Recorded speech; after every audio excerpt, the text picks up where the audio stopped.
What's happening, everyone? My name is Phil with PrecisionLED.com, and today we have a Nissan Xterra we'll be installing LED interior lights on. Now, this is a 2002 year model. It's compatible with year models 2000 to 2004. That's the first generation, and 2002 is actually the facelifted model in that generation. Now, today we're going to be installing LED lights on the front map, driver's side and passenger side, the trunk light, the license plate lights, as well as the back reverse light. Let's go ahead and get started. Here we have the overhead console for the Nissan Xterra. Now, every kit that PrecisionLED sells comes with 3 interior trim tools. We have a crowbar-shaped tool with fork ends, a serrated knife tool, as well as a pointed wedge tool. For removal of this lens cover, we're going to be using the fork on the crowbar tool, and we're inserting in between.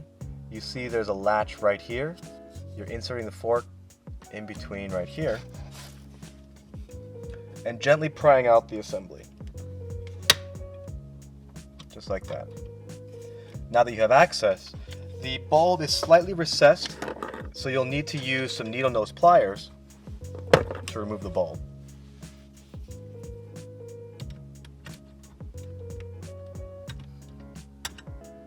Just like that. We're going to replace it with a premium 5730 style Precision LED, and it is a direct replacement.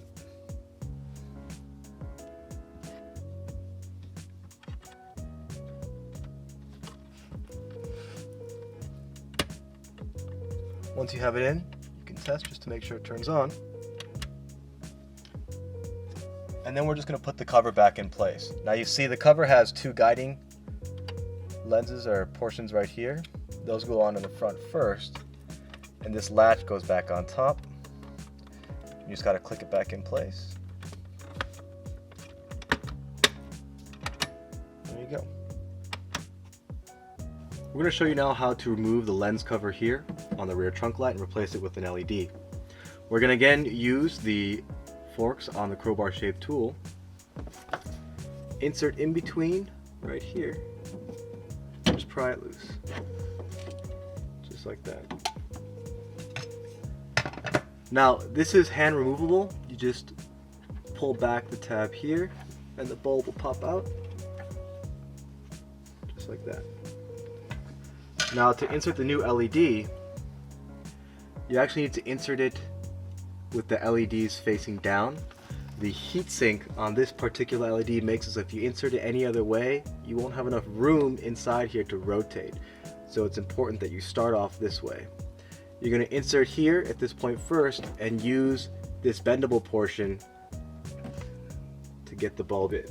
I'm going to be using a pair of pliers just so that my fingers don't get in the way of you seeing how it's done.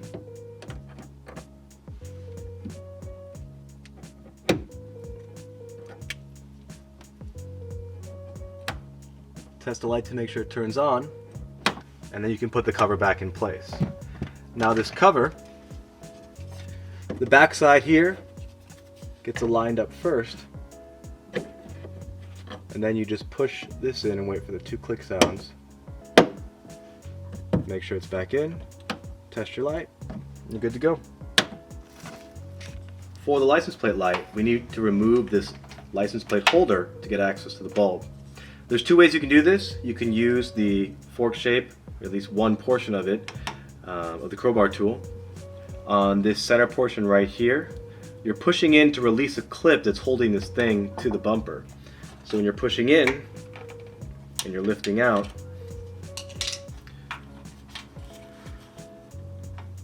what you can see here is the clip that we are pushing down on.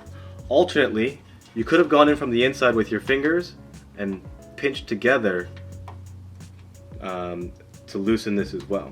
Either method works fine. Now that you have it out, you're counterclockwise twisting to unlock, and you have access to the bulb.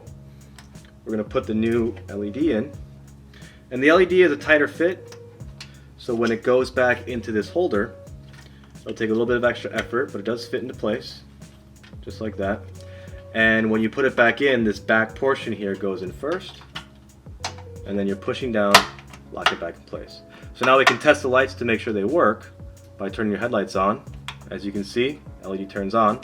So we know it works. We'll just do the same thing to the other side, and you're good to go. Here we have the backup reverse light with the tail light assembly.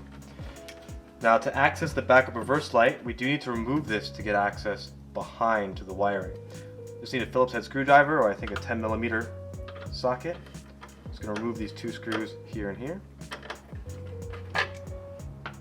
And then you can just pull this whole thing back and it comes out.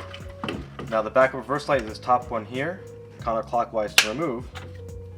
You just pull out the old backup reverse light bulb. We're replacing it with one of our 5730 style backup reverse LEDs. It's a high power light. These are not polarity specific, so it doesn't matter which way they go.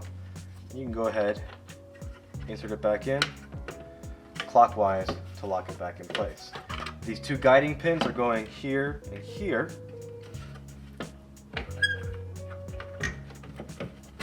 And before we button everything up, you can put the car in power on and put the vehicle in reverse just to make sure the lights work. Let's go ahead and test that now.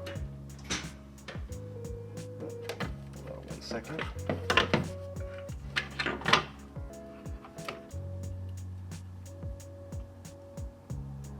Just going to make sure the leads here are facing outward so they're making contact. There you go. Now we know that it works. Once you have confirmed that the light works, you can go ahead and put your screws back in place.